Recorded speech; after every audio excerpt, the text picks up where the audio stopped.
Can we just take a moment to acknowledge the beauty of this episode's symbolism? Like, just to the spider web, to the way the glass was shown with Shin, having a conversation with Frederica, to just the crows. This entire episode is chock full of symbolic messages and themes, and I love 86 for that. It's constantly had this throughout the story, but I especially love this episode because when you think about it, this is just a talking episode, but it had a very dark tone to it, and it felt very heavy, and it had death flags as well for some of our characters, and I feel like something really bad is going to happen in the upcoming episodes, either the next episode or the episode after that, just judging by the vibe of what this week's episode had to offer.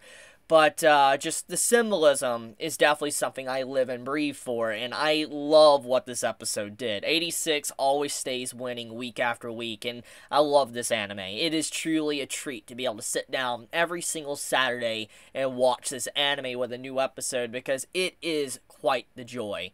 So, we got Lena at the end of the episode, by the way. So, I just want to point that out. If you did not see, kind of the after credits scene for this week's episode, there is one. Now, it's not, too big of a deal. All it basically shows is Lena's quick appearance, kind of the chart of the map and all that, and showcasing that the Legion is slowly encircling the entirety of the Republic, and that sooner or later, they're going to get completely wiped out. It's a very ominous and grim final section of the episode, which is why I was talking about it's a very heavy episode. But I'm happy to see Lena again, because when you think about it, it's been quite a few episodes since we saw Lena, and I've kind of missed her. I've really missed Lena as a character. I mean, don't get me wrong, I love Shin, and I love the 86. I know the entire story is technically called 86, so it is their story, but I love Lena because there was so much of her character developed in the first half of 86, and so getting to see her again makes me believe that maybe next week's episode is going to probably focus on Lena, and I'm excited for that. I'm excited to see kind of how her new squad is operating underneath her, because she obviously cares about all the 86, and I wonder what is going to happen. Is she really building up maybe some form of rebellion or something because of what is transpired in the first half of the series? We'll have to see, but I'm happy that Lena did appear because I miss her, and she's a great character. So let's actually talk about the meat of this episode and what it was about. So Shin had a very heavy conversation with Frederica, and I feel like the entire conversation could definitely be summarized with, her night, Frederica's night, was basically Shin. That's a quick summary. If you want the quick, down-to-earth summary of what she was talking about, that's what it was.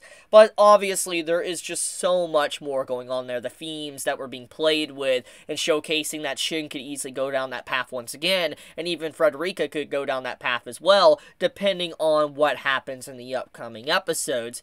So let's dive into it deeper. So Frederica's knight, the one that protected her, was someone that was a kind, smiling soul, someone that was bright, someone that was literally the exact opposite of what Shin is, according to her. And he was someone that had so many people he cared about, so many friends, and he would protect them, he'd be on the front lines to fight, etc. And eventually he kept losing one by one more of his friends, his comrades. And as he continued to lose more and more of them, eventually he had nothing left besides being the knight of Frederica. And as that was the last thing he had attachment to, when he felt like he lost her, he didn't care about living anymore. His purpose was done. So he pretty much fed himself to the Legion, and he joined the Legion with his head, completely cut off, and for him to actually be one of their main brains of their army. It's a very sad story, because it's pretty much exactly what was going on with Shin a few episodes back. He was wanting to take out his brother, get him to finally settle down and rest for good.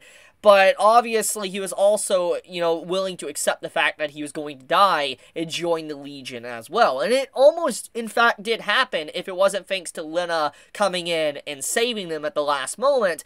But it kind of mirrors that Shin almost became that And he gets to see the pain and hardship that it would cause those that live after him. And I feel like that was a huge wake-up call for him. It made him realize maybe what he was putting Lena through when he was willing to make that act, and what he was putting his squad members through when he was making that type of decision. It's a very powerful moment, and I like what the conversation does for Shin as a character, to realize that there's more to life than just like wanting to, get vengeance or take out this one individual or fighting. There is a future for you. And this episode elaborates on that fact that Shin is thinking about the future. He just doesn't know what he wants. He doesn't know what his in-game goal is, but he is thinking about it, which means that he wants a future and it isn't all darkness and he wants something happy. I like that. It gives so much more growth to his character, and even though a character such as Shin that is always frowning and doesn't really have much of a smile like Frederica's knight,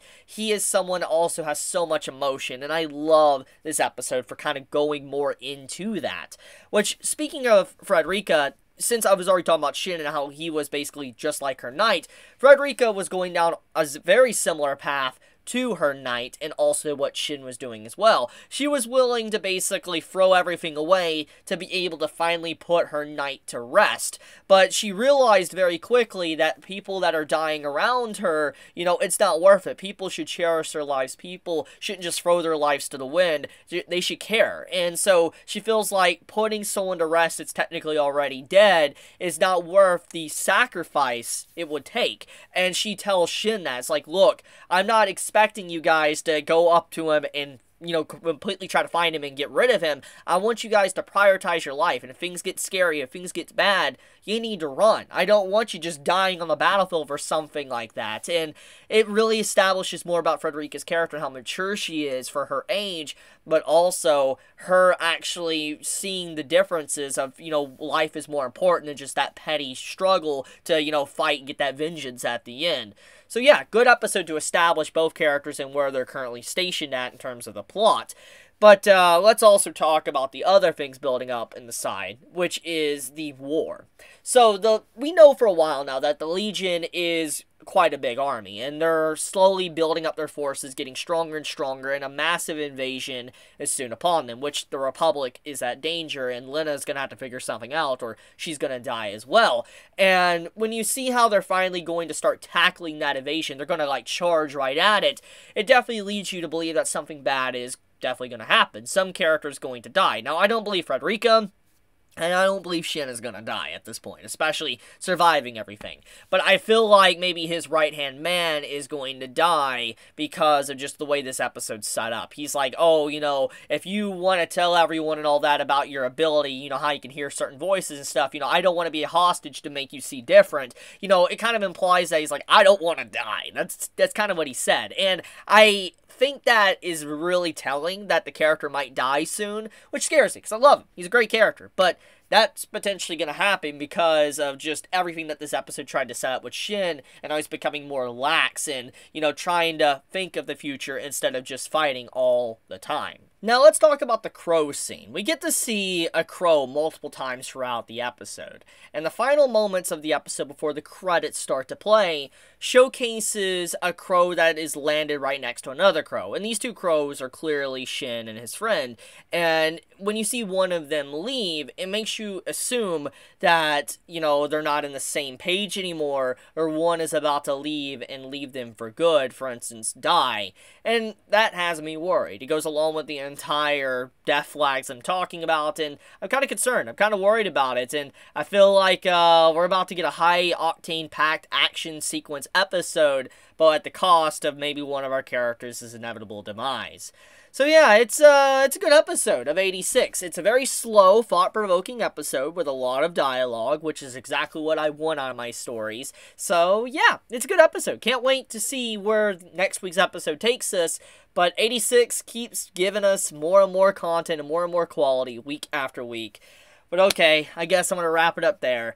If you enjoy my content, please subscribe. It does help me out a lot, and if you leave a like as well and you click that bell icon, it does help me out too. It allows you guys to, get notified whenever I upload a video and see it in your YouTube feed, and helps with the algorithm too.